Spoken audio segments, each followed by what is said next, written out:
Sejumlah informasi dari berbagai daerah di Provinsi Banten kami sajikan dalam Berita Banten yang dipersembahkan oleh PRSSNI Banten dan disiarkan serentak oleh seluruh radio anggota di 8 kabupaten kota di Provinsi Banten.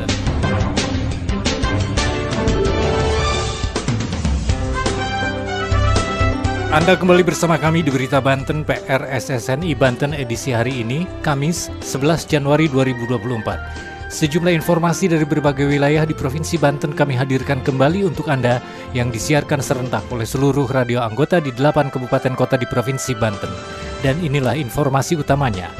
Polres Pandeglang menghentikan proses pengaduan seorang warga terhadap seorang narasumber berita. Dinas Sosial Tangerang Selatan mengakui tidak teliti dalam menerima paket bantuan korban banjir berupa perlengkapan kidswear yang ternyata sudah kadaluarsa. DPD RI kunjungi Pemkab Serang untuk menampung aspirasi masalah pengelolaan aset. Bersama saya Aldi Akbar, inilah Berita Banten selengkapnya. Pendengar, Polres Pandeglang melalui Polsek Labuan telah menghentikan proses pengaduan seorang warga terhadap salah seorang narasumber bernama Yadi Cahyadi atas dugaan pencemaran nama baik. Penghentian proses hukum tersebut disampaikan Kapolres Pandeglang AKBP Oki Bagus Setiaji saat menerima audiensi bersama puluhan jurnalis yang tergabung dalam kelompok wartawan atau Porwan Pandeglang pada hari Selasa 9 Januari 2024 di Mapolres Pandeglang. Berikut laporan Karna dari Radio Muara Paranti Pandeglang. Polres Pandeglang melalui Polsek Labuan telah menghentikan proses pengaduan seorang warga terhadap salah seorang narasumber bernama Yadi Cahyadi atas dugaan pencemaran nama baik. Penghentian proses hukum tersebut ditegaskan dalam pertemuan Kapolres Pandeglang AKBP Oki Bagus Setiaji saat menerima audiensi bersama puluhan jurnalis yang tergabung dalam kelompok wartawan atau Porwan Pandeglang pada hari Selasa 10 Januari 2024 di Mapolres Pandeglang. Dalam kesempatan tersebut, Kapolres Pandeglang yang baru menjabat tersebut mengungkapkan dirinya bersama jajarannya akan lebih membuka diri kepada pers untuk membangun sinergisitas dalam memberikan pelayanan keamanan kepada masyarakat di Pandeglang. Kapolres juga menyatakan permohonan maafnya atas perbedaan sudut pandang mengenai permasalahan yang berkaitan dengan pekerjaan jurnalistik dan akan memberikan pemahaman lebih dalam mengenai undang-undang pers kepada jajarannya.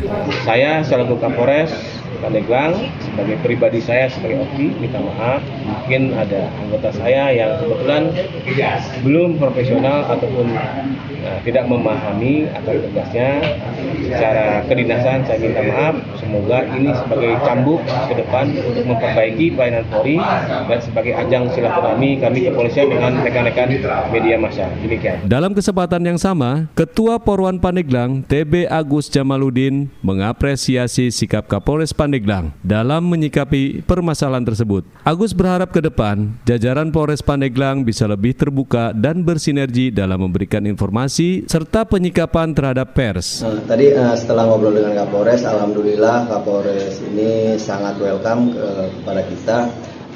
Kita tadi ke Polres, hampir seluruh anggota Porwan datang ke sana dan beliau pun tidak risih. Sebelumnya diberitakan, tindak kriminalisasi terhadap narasumber terjadi di Labuan. Yadi Cahyadi dilaporkan ke Polsek Labuan oleh Eman Saiful Rohman dengan tuduhan pencemaran nama baik karena menjadi narasumber di koran harian Satellite News. Pelaporan itu dilakukan karena Yadi Cahyadi menjadi narasumber atas berita sejumlah pegawai TPI di Labuan mundur. Diduga akibat tidak menerima gaji beberapa bulan pada Selasa 2 Januari 2024.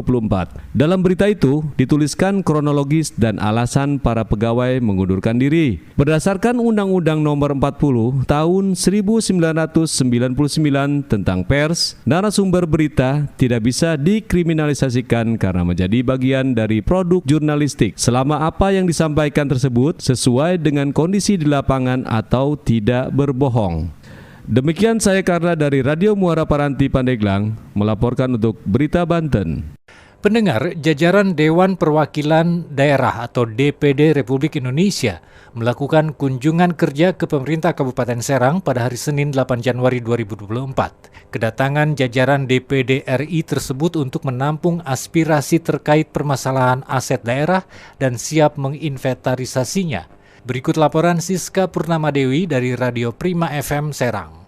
Jajaran Dewan Perwakilan Daerah Republik Indonesia atau DPD RI melakukan kunjungan kerja ke pemerintah Kabupaten Serang dan diterima di Pendopo Bupati Serang pada Senin 8 Januari 2024. Kedatangan jajaran DPD RI tersebut untuk menampung aspirasi terkait permasalahan aset daerah dan siap menginventarisasinya. Kedatangan para senator yang dipimpin oleh Tubagus M. Ali Ridho Ashari asal Provinsi Banten dan Fernando Sinaga asal Provinsi Kalimantan Utara beserta jajarannya itu diterima oleh penjabat Sekretaris Daerah atau PJ Sekda Pemkab Serang Nanang Supriyatna didampingi sejumlah kepala organisasi perangkat daerah atau OPD terkait dan langsung melakukan dialog. Senator Banten Tubagus M. Ali Ridho Ashari mengatakan kunjungan kerja menindaklanjuti tugas jajarannya untuk melakukan penyusunan daftar inventarisasi masalah rancangan undang-undang atau RUU tentang pengelolaan aset daerah. Menurut informasi yang diperoleh Ali, ada beberapa aset lahan milik Pemkab Serang yang dimanfaatkan masyarakat, diantaranya di bantaran sungai. Dan Pemkab Serang sudah memberikan masukan agar pemerintah mengganti uang kerohiman atau dana santunan kepada yang berhak jika lahan di bantaran sungai menjadi alih fungsi. Dijelaskan Ali Ridho bahwa uang kerohiman bukan pengganti uang bangunan. Kemudian lanjutnya pasca pemekaran Kabupaten Serang yang melahirkan dua wilayah yakni Cilegon dan Kota Serang masih menyisakan permasalahan aset yang belum terselesaikan. Sedangkan untuk Pendopo Bupati Serang, Ali mengatakan tidak akan diserahkan kepada Pemkot Serang walaupun masuk wilayah administrasi Pemkot Serang. Karena pendopo tersebut jadi bagian dari sejarah dan sudah jadi cagar budaya. Pihaknya akan berupaya membantu penyelesaian persoalan aset tersebut agar berdampak terhadap peningkatan pendapatan asli daerah atau PAD untuk kesejahteraan masyarakat. Di sisi lain, menurut Ali Ridho, upaya penertiban aset menjadi tolok ukur kinerja Pemda sehingga harus segera dituntaskan. Sementara PJ Sekda Pemkab Serang Nanang Supriyatna menyambut baik kedatangan DPD RI yang bertujuan untuk membantu mengatasi permasalahan aset daerah. Berkenaan dengan pembentukan daerah pemekaran, dijelaskan Nanang Kabupaten Serang telah memekarkan dua daerah otonom baru atau DOB, yakni Cilegon dan Kota Serang. Berkaitan dengan DOB Kota Serang yang dibentuk pada 2007, kata Nanang pihaknya sejak 2010 sudah melakukan 4 tahap penyerahan aset dan masih ada beberapa aset lagi yang akan diserahkan kepada Pemkot Serang. Penyerahan akan diberikan secara bertahap menyesuaikan kemampuan pembebasan lahan dan pembangunan kantor-kantor di Puspemkat atau Pusat Pemerintah Kabupaten Serang yang baru. Saya Siska Purnamadewi melaporkan dari Radio Prima FM untuk Berita Banten. Berita Banten. Anda masih bersama kami di Berita Banten PR SSN di Banten. Pendengar, Dinas Sosial Kota Tangerang Selatan mengakui pihaknya kurang teliti saat menerima paket bantuan untuk masyarakat korban banjir, terutama paket bantuan Kidswear yang telah didistribusikan kepada korban banjir di perumahan Rosewood, Ciputat, Tangerang Selatan. Paket bantuan yang berisi minyak telon, sabun, dan bedak khusus anak balita tersebut ternyata sudah kadaluarsa. Berikut laporan Asila dari Benz Radio Tangerang Selatan.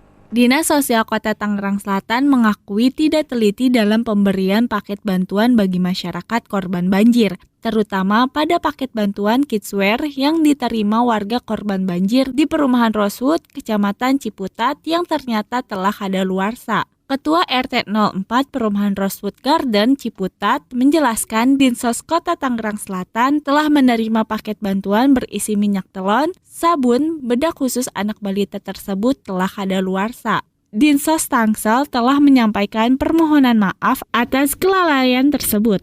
Paket Kidswear yang didistribusikan Dinsos Tangsel kepada warganya merupakan paket Kementerian Sosial RI yang diberikan langsung ke Dinas Sosial Provinsi Banten.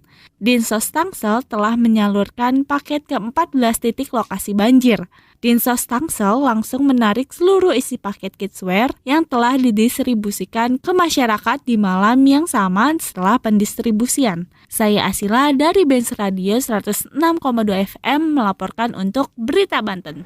Demikian sejumlah informasi yang telah kami sajikan untuk Berita Banten kali ini. Saya Aldi Akbar, sampai jumpa.